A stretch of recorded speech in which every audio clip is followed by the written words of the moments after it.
KaraokeBooks. The Enchanted April. Elizabeth von Arnim. Audiobook. Chapter 9. That one of the two sitting rooms which Mrs. Fisher had taken for her own was a room of charm and character.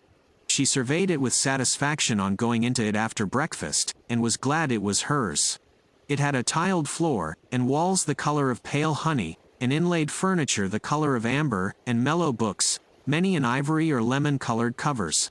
There was a big window overlooking the sea towards Genoa, and a glass door through which she could proceed out onto the battlements and walk along past the quaint and attractive watchtower, in itself a room with chairs and a writing table, to where on the other side of the tower the battlements ended in a marble seat, and one could see the western bay and the point round which began the Gulf of Spezia. Her south view, between these two stretches of sea, was another hill, higher than San Salvatore, the last of the little peninsula, with the bland turrets of a smaller and uninhabited castle on the top, on which the setting sun still shone when everything else was sunk in shadow. Yes, she was very comfortably established here, and receptacles. Mrs. Fisher did not examine their nature closely, but they seemed to be small stone troughs, or perhaps little sarcophagi, ringed round the battlements with flowers. These battlements, she thought, considering them, would have been a perfect place for her to pace up and down gently in moments when she least felt the need of her stick, or to sit in on the marble seat, having first put a cushion on it, if there had not unfortunately been a second glass door opening onto them, destroying their complete privacy, spoiling her feeling that the place was only for her. The second door belonged to the round drawing-room, which both she and Lady Caroline had rejected as too dark. That room would probably be sat in by the women from Hampstead, and she was afraid they would not confine themselves to sitting in it, but would come out through the glass door and invade her battlements. This would ruin the battlements. It would ruin them as far as she was concerned if they were to be overrun, or even if, not actually overrun, they were liable to be raked by the eyes of persons inside the room. No one could be perfectly at ease if they were being watched and knew it. What she wanted, what she surely had a right to, was privacy. She had no wish to intrude on the others. Why then should they intrude on her? And she could always relax her privacy if, when she became better acquainted with her companions, she should think it worthwhile, but she doubted whether any of the three would so develop as to make her think it worthwhile. Hardly anything was really worthwhile, reflected Mrs. Fisher, except the past. It was astonishing, it was simply amazing, the superiority of the past to the present. Those friends of hers in London, solid persons of her own age, knew the same past that she knew, could talk about it with her, could compare it as she did with the tinkling present, and in remembering great men forget for a moment the trivial and barren young people who still, in spite of the war, seemed to litter the world in such numbers. She had not come away from these friends, these conversable ripe friends, in order to spend her time in Italy chatting with three persons of another generation and defective experience. She had come away merely to avoid the treacheries of a London April. It was true what she had told the two who came to Prince of Wales Terrace, that all she wished to do at San Salvatore was to sit by herself in the sun and remember. They knew this, for she had told them. It had been plainly expressed and clearly understood. Therefore she had a right to expect them to stay inside the round drawing-room and not to emerge interruptingly onto her battlements. But would they? The doubt spoilt her morning. It was only towards lunchtime that she saw a way to be quite safe, and ringing for Francesca, bade her, in slow and majestic Italian, shut the shutters of the glass door of the round drawing-room, and then, going with her into the room, which had become darker than ever in consequence, but also, Mrs. Fisher observed to Francesca, who was being voluble, would because of this very darkness remain agreeably cool, and after all there were the numerous slit windows in the walls to let in light, and it was nothing to do with her if they did not let it in. She directed the placing of a cabinet of curios across the door on its inside. This would discourage egress. Then she rang for Domenico, and caused him to move one of the flower-filled sarcophagi across the door on its outside. This would discourage ingress. No one, said Domenico, hesitating, will be able to use the door. No one, said Mrs. Fisher firmly, will wish to. She then retired to her sitting room, and from a chair placed where she could look straight onto them, gazed at her battlements, secured to her now completely, with calm pleasure. Being here, she reflected placidly, was much cheaper than being in an hotel and, if she could keep off the others, immeasurably more agreeable. She was paying for her rooms, extremely pleasant rooms, now that she was arranged in them, £3 a week, which came to about 8 shillings a day, battlements, watchtower and all. Where else abroad could she live as well for so little, and have as many baths as she liked, for 8 shillings a day? Of course she did not yet know what her food would cost, but she would insist on carefulness over that, though she would also insist on its being carefulness combined with excellence. The two were perfectly compatible if the caterer took pains. The servants' wages, she had ascertained, were negligible, owing to the advantageous exchange, so that there was only the food to cause her anxiety. If she saw signs of extravagance she would propose that they each hand over a reasonable sum every week to Lady Caroline which should cover the bills, any of it that was not used to be returned, and if it were exceeded the loss to be borne by the caterer. Mrs. Fisher was well off and had the desire for comforts proper to her age, but she disliked expenses. So well off was she that, had she so chosen, she could have lived in an opulent part of London and driven from it and to it in a Rolls-Royce. She had no such wish. It needed more vitality than went with true comfort to deal with a house in an opulent spot and a Rolls-Royce. Worries attended such possessions, worries of every kind, crowned by bills. In the sober gloom of Prince of Wales Terrace she could obscurely enjoy inexpensive yet real comfort, without being snatched at by predatory men servants or collectors for charities, and a taxi stand was at the end of the road. Her annual outlay was small. The house was inherited. Death had furnished it for her. She trod in the dining room on the Turkey carpet of her father's. She regulated her day by the excellent black marble clock on the mantelpiece which she remembered from childhood. Her walls were entirely covered by the photographs her illustrious deceased friends had given either herself or her father, with their own handwriting across the lower parts of their bodies, and the windows, shrouded by the maroon curtains of all her life, were decorated besides with the selfsame aquariums to which she owed her first lessons in sea lore, and in which still swam slowly the goldfishes of her youth. Were they the same goldfish? She did not know. Perhaps, like carp, they outlived everybody. Perhaps, on the other hand, behind the deep-sea vegetation provided for them at the bottom, they had from time to time as the years went by withdrawn and replaced themselves. Were they or were they not, she sometimes wondered, contemplating them between the courses of her solitary means, the same goldfish that had that day been there when Carlyle, how well she remembered it, angrily strode up to them in the middle of some argument with her father that had grown heated, and striking the glass smartly with his fist had put them to flight, shouting as they fled, "Och, ye deaf devils! Och, ye lucky deaf devils! Ye can't hear anything of the blasted, blethering, doddering, glycit fool stuff or maester talks, can ye?" Or words to that effect. Dear, great-souled Carlyle. Such natural gushings forth, such true freshness, such real grandeur. Rugged, if you will. Yes, undoubtedly sometimes rugged, and startling in a drawing-room, but magnificent. Who was there now to put beside him? Who was there to mention in the same breath? Her father, than whom no one had had more flair, said, "Thomas is immortal." And here was this generation of puniness, raising its little voice in doubts, or, still worse, not giving itself the trouble to raise it at all, it was incredible, but it had been thus reported to her, even reading him. Mrs. Fisher did not read him either, but that was different. She had read him, she had certainly read him. Of course she had read him. There was Teufelsdrock, she quite well remembered a tailor called Teufelsdrock. So like Carlyle to call him that. Yes, she must have read him, though naturally details escaped her. The gong sounded. Lost in reminiscence Mrs. Fisher had forgotten time, and hastened to her bedroom to wash her hands and smooth her hair. She did not wish to be late and set a bad example, and perhaps find her seat at the head of the table taken. One could put no trust in the manners of the younger generation, especially not in those of that Mrs. Wilkins. She was, however, the first to arrive in the dining room. Francesca in a white apron stood ready with an enormous dish of smoking hot, glistening macaroni, but nobody was there to eat it. Mrs. Fisher sat down, looking stern. Lax. Serve me," she said to Francesca, who showed a disposition to wait for the others. Francesca served her.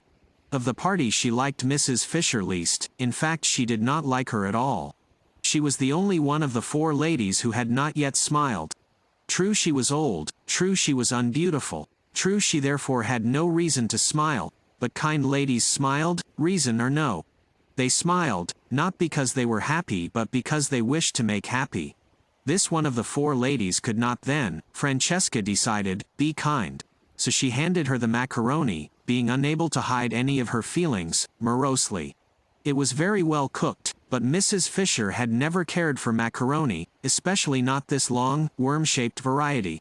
She found it difficult to eat, slippery, wriggling off her fork, making her look, she felt, undignified when, having got it as she supposed into her mouth, ends of it yet hung out. Always, too, when she ate it she was reminded of Mr. Fisher. He had during their married life behaved very much like macaroni. He had slipped, he had wriggled, he had made her feel undignified, and when at last she had got him safe, as she thought, there had invariably been little bits of him that still, as it were, hung out. Francesca from the sideboard watched Mrs. Fisher's way with macaroni gloomily, and her gloom deepened when she saw her at last take her knife to it and chop it small. Mrs. Fisher really did not know how else to get hold of the stuff. She was aware that knives in this connection were improper, but one did finally lose patience. Macaroni was never allowed to appear on her table in London. Apart from its tiresomeness she did not even like it, and she would tell Lady Caroline not to order it again. Years of practice, reflected Mrs. Fisher, chopping it up, years of actual living in Italy, would be necessary to learn the exact trick. Browning managed macaroni wonderfully. She remembered watching him one day when he came to lunch with her father, and a dish of it had been ordered as a compliment to his connection with Italy. Fascinating, the way it went in. No chasing round the plate, no slidings off the fork, no subsequent protrusions of loose ends. Just one dig, one whisk, one thrust, one gulp, and lo, yet another poet had been nourished. "Shall I go and seek the young lady?" asked Francesca, unable any longer to look on a good macaroni being cut with a knife. Mrs. Fisher came out of her reminiscent reflections with difficulty. "She knows lunch is at 12:30, she said. "They all know." "She may be asleep," said Francesca. "The other ladies are further away, but this one is not far away." "Beat the gong again then," said Mrs. Fisher. What manners, she thought.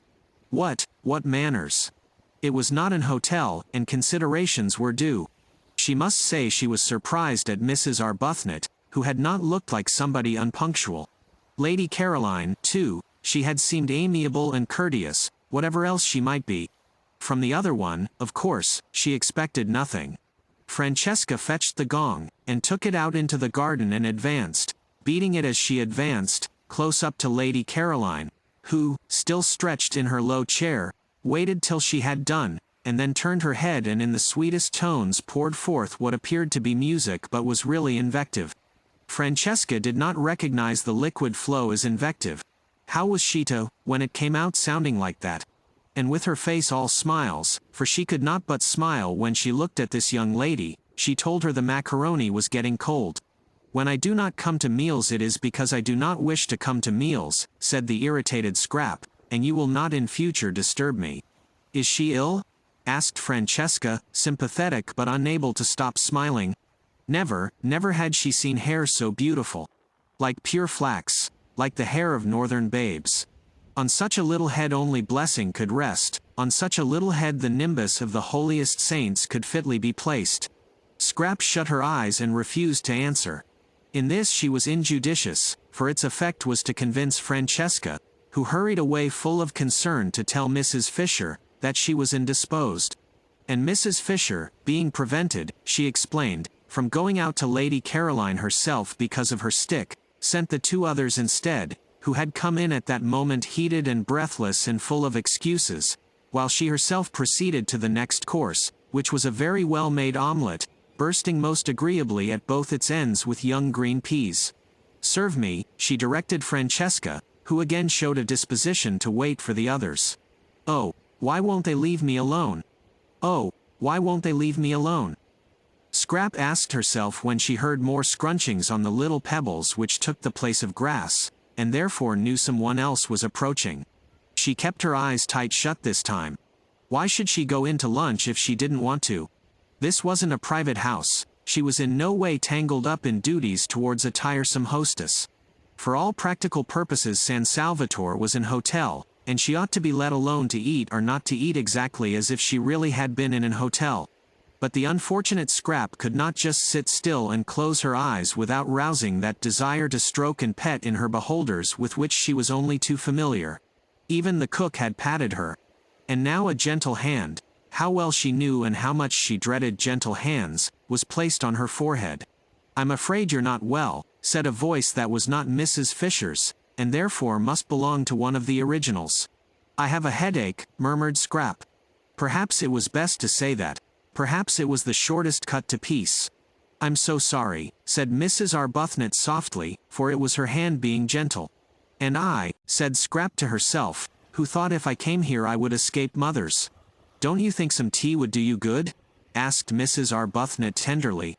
Tea? The idea was abhorrent to Scrap. In this heat to be drinking tea in the middle of the day. "No," she murmured. "I expect what would really be best for her," said another voice, "is to be left quiet." How sensible, thought Scrap, and raised the eyelashes of one eye just enough to peep through and see who was speaking. It was the freckled original. The dark one, then, was the one with the hand. The freckled one rose in her esteem. "But I can't bear to think of you with a headache and nothing being done for it," said Mrs. Arbuthnot. "Would a cup of strong black coffee?" Scrap said no more. She waited, motionless and dumb, till Mrs. Arbuthnot should remove her hand. After all, she couldn't stand there all day, and when she went away she would have to take her hand with her. "I do think," said the freckled one, "that she wants nothing except quiet." And perhaps the freckled one pulled the one with the hand by the sleeve, for the hold on Scrap's forehead relaxed, and after a minute's silence, during which no doubt she was being contemplated, she was always being contemplated, the footsteps began to scrunch the pebbles again, and grew fainter, and were gone. "Lady Caroline has a headache," said Mrs. Arbuthnot, re-entering the dining room and sitting down in her place next to Mrs. Fisher. "I can't persuade her to have even a little tea, or some black coffee. Do you know what aspirin is in Italian?" "The proper remedy for headaches," said Mrs. Fisher firmly, "is castor oil." "But she hasn't got a headache," said Mrs. Wilkins. "Carlyle," said Mrs. Fisher, who had finished her omelette and had leisure, while she waited for the next course, to talk, suffered at one period terribly from headaches, and he constantly took castor oil as a remedy. He took it, I should say, almost to excess, and called it, I remember, in his interesting way, the oil of sorrow. My father said it colored for a time his whole attitude to life, his whole philosophy. But that was because he took too much. What Lady Caroline wants is one dose, and one only. It is a mistake to keep on taking castor oil. Do you know the Italian for it? Asked Mrs. Arbuthnot. Ah, that I'm afraid I don't. However, she would know. You can ask her. But she hasn't got a headache, repeated Mrs. Wilkins, who was struggling with the macaroni. She only wants to be let alone. They both looked at her. The word shovel crossed Mrs. Fisher's mind in connection with Mrs. Wilkins's actions at that moment. Then why should she say she has? Asked Mrs. Arbuthnot. Because she is still trying to be polite. Soon she won't try. When the place has got more into her, she'll really be it. Without trying. Naturally. Lottie, you see, explained Mrs. Arbuthnot, smiling to Mrs. Fisher, who sat waiting with a stony patience for her next course, delayed because Mrs. Wilkins would go on trying to eat the macaroni, which must be less worth eating than ever now that it was cold. Lottie, you see, has a theory about this place. But Mrs. Fisher had no wish to hear any theory of Mrs. Wilkins's. I am sure I don't know, she interrupted, looking severely at Mrs. Wilkins, why you should assume Lady Caroline is not telling the truth. I don't assume, I know, said Mrs. Wilkins. And pray how do you know? Asked Mrs. Fisher icily, for Mrs. Wilkins was actually helping herself to more macaroni, offered her officiously and unnecessarily a second time by Francesca. When I was out there just now I saw inside her.